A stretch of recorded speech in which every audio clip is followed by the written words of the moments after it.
Welcome back to The Explainer. Today, we're diving into a seriously fascinating essay that takes a really hard look at human skill, especially now in an era of such rapid technological change.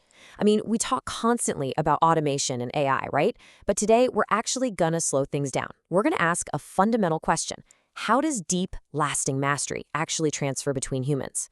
Well, it turns out the answer involves a centuries-old system that holds the absolute secret to the one thing algorithms still can't do. Okay, let's dive into this. Our source material today is a brilliant piece titled The Transmission, written by Aaron Rose for Tech-Reader magazine.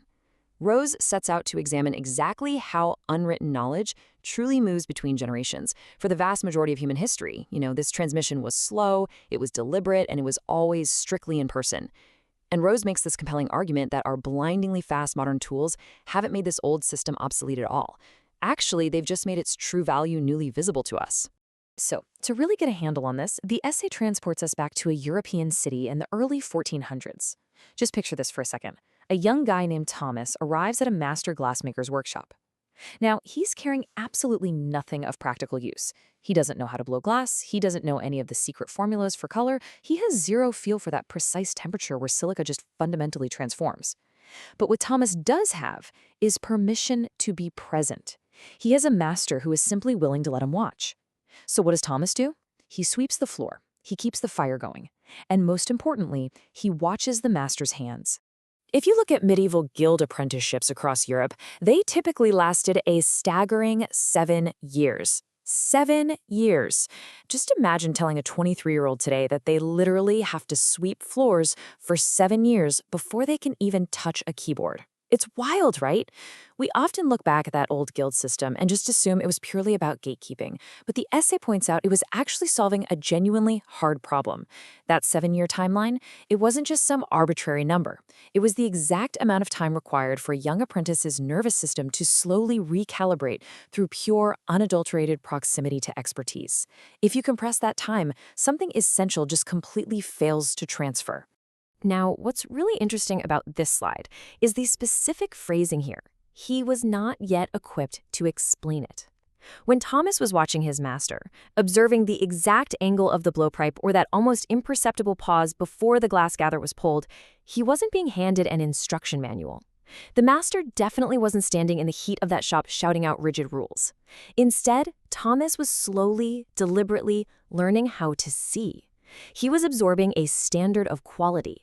It would be years before Thomas truly understood what he had received, and honestly decades before he could pass it on himself. He wasn't memorizing step-by-step procedures. He was absorbing a profound level of human judgment. Fast forward to the 20th century, and the philosopher Michael Polanyi actually gave this specific kind of transmission a name. He called it tacit knowledge. His core premise was incredibly compact but super precise. We basically know way more than we can tell. Tacit knowledge is the accumulated residue of thousands of hours of practice, of failure, and of really subtle correction. It operates entirely below the level of conscious articulation, and because of that, it stubbornly resists being packaged up. You can write the most comprehensive manual in the world or record a beautifully produced video course, but none of those things will reliably transmit this specific kind of mastery. And this brilliantly illustrates how that invisible skill operates seamlessly across completely different professions today. Think about an experienced physician who just knows something is fundamentally wrong with a patient before she can even name the specific illness. Or the jazz musician who intuitively knows the exact next note to play without even consciously deciding to play it. Or the systems engineer who can literally feel that a network is unstable long before the diagnostic tools actually confirm it. These aren't mystical superpowers, right? They are the direct result of tacit knowledge, that deep, embodied judgment that literally only comes from massive amounts of real-world exposure. Let's move to and see how this builds into the modern era. We're going to dramatically pivot from that 15th century glassmaker's workshop straight into a modern software development team navigating the age of AI in the year 2026. Now, obviously, the environment couldn't look more different. There's no physical furnace, nobody is sweeping up soot, but the underlying dynamics of how profound skill is actually transferred, they remain strikingly, almost shockingly, identical to Thomas's experience all those centuries ago.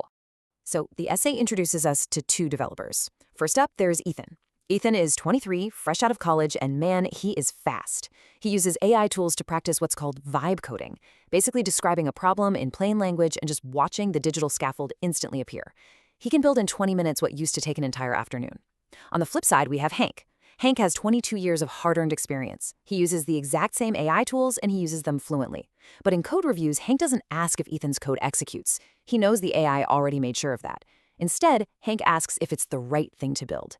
Will the specific abstraction hold up in 6 months? Did the blazing speed of the solution come at some hidden cost? Hank's focus is entirely on foresight. Now, at first, Ethan found Hank's questions completely frustrating. I mean, his code passed the test, so what's the big deal, right? But over 2 years of working alongside Hank, Ethan gradually absorbed a totally new posture toward the work. Hank was basically demonstrating a way of looking at code that Ethan just hadn't developed yet. It wasn't formal training in a classroom, it was the slow development of peripheral vision. Ethan was learning to anticipate consequences, to spot the flawed assumption buried 3 layers deep. And eventually, Ethan actually started asking those very same questions in other people's code reviews. Pure proximity to Hank's expertise had completely recalibrated his own judgment. Look, to be totally clear here, modern AI tools are a genuine, incredible advance. They massively accelerate experimentation, they lower the cost of production, and they absolutely compress the distance between an idea and a working prototype. They allow developers to explore 10 different approaches in the time it used to take to explore just one. But the essay makes this absolutely critical distinction. While the tools dramatically change the speed of production, they do not synthesize human judgment. They don't know what a complex system is whispering to you when it starts to strain under load, and they definitely don't know the right questions to ask before the wrong feature gets built at lightning speed. So the crucial point is this core metaphor running through the entire essay, the hands versus the eye. Let's walk through how they differ. The hands represent execution. They can be trained in a matter of months, and their function has been greatly, wonderfully accelerated by modern tools. The hands execute the plan. But the eye represents judgment. The eye takes years to acquire. It fundamentally, stubbornly resists automation. The eye is the thing that decides what actually needs to be built in the first place. These AI tools are incredible at training the hands to execute rapidly, but only time and proximity to mastery can train the eye to decide wisely. And this just brings the two eras seamlessly together. When Thomas was quietly sweeping the floor of that glassblowers workshop 600 years ago, he was absolutely not wasting his time. And when Ethan spent 2 full years fielding seemingly frustrating, nitpicky code review questions from Hank, he wasn't wasting his time either. They were both engaging in the slow, vital, totally unglamorous work of absorbing mastery. The capacity to see what the master sees simply cannot be downloaded. It cannot be replicated by any faster route. It has to be earned.